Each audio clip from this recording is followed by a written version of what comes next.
une dizaine de jours, les rebelles islamistes d'HTS prenaient la ville de Damas et renversaient la dynastie Assad au pouvoir depuis une cinquantaine d'années.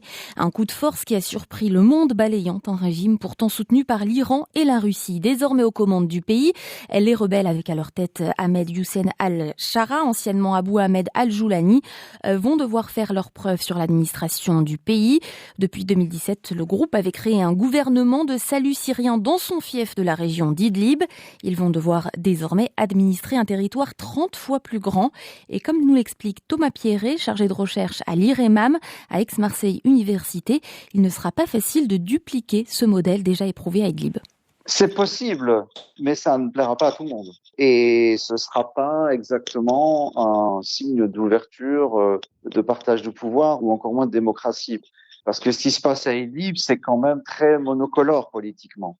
C'est une administration civile qui est essentiellement nommée par HTS, avec des figures, pour la plupart ne sont pas membres d'HTS, mais sont toutes politiquement alignées sur HTS. On est dans un système qui repose beaucoup sur la cooptation des notables.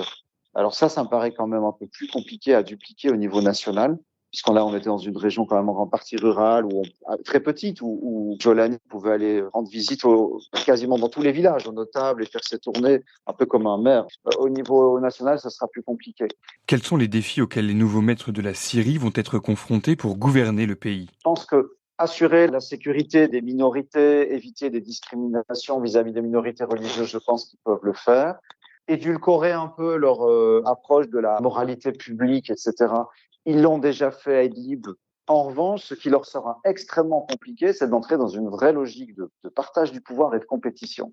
Moi, c'est ma principale inquiétude, c'est que dans toute l'histoire du groupe, je ne les ai jamais vus faire ça. C'est-à-dire, même à l'époque où ils n'avaient à partager le pouvoir que sur des petites régions avec des groupes armés qui avaient vraiment des différences idéologiques très très mineures avec eux, voire presque inexistantes, c'était pas possible. C'est quand même un groupe qui a une vision très hégémonique de ce que c'est que de gouverner. Même au sein d'HTS, il y a moins de diversité idéologique et de factions qu'il n'y en avait il y a 10 ans. C'est-à-dire qu'il y avait différentes ailes, différentes figures assez importantes, etc. Et Ahmed al-Shara, appelons-le comme ça maintenant, a vraiment fait le vide autour de lui. Il a éliminé pas mal de gens qui étaient particulièrement extrêmes.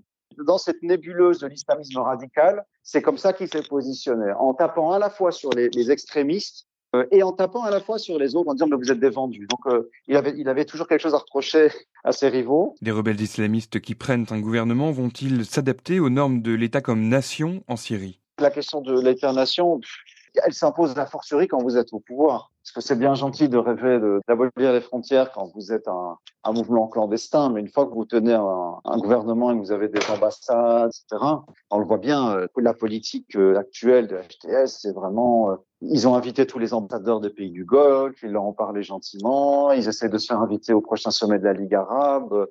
Il y a vraiment une volonté de s'inscrire dans ce concert des États-nations, mais parce que c'est un principe de réalisme. Ils vont pas déclarer la guerre au monde et lancer la révolution. Enfin, je veux dire, avec un pays qui n'a plus d'armée et une économie, on est au fond parmi les pays les plus pauvres. Donc, il faut être à un moment, si on a deux idées d'une politique un peu réaliste, on ne peut que se fondre dans ce moule de l'État-nation. Désormais, la donne géopolitique a changé en Syrie. Comment le nouveau gouvernement pourra s'insérer dans le jeu international ? Le nouveau régime syrien émerge quand même dans un environnement régional qui est assez hostile. C'est un euphémisme quand on voit la campagne de bombardement massive qui a été lancée par Israël. Le jour même de la chute d'Assad, on se rend compte qu'on a un État qui va évoluer dans un environnement régional difficile et qui ira chercher des soutiens où il les trouvera.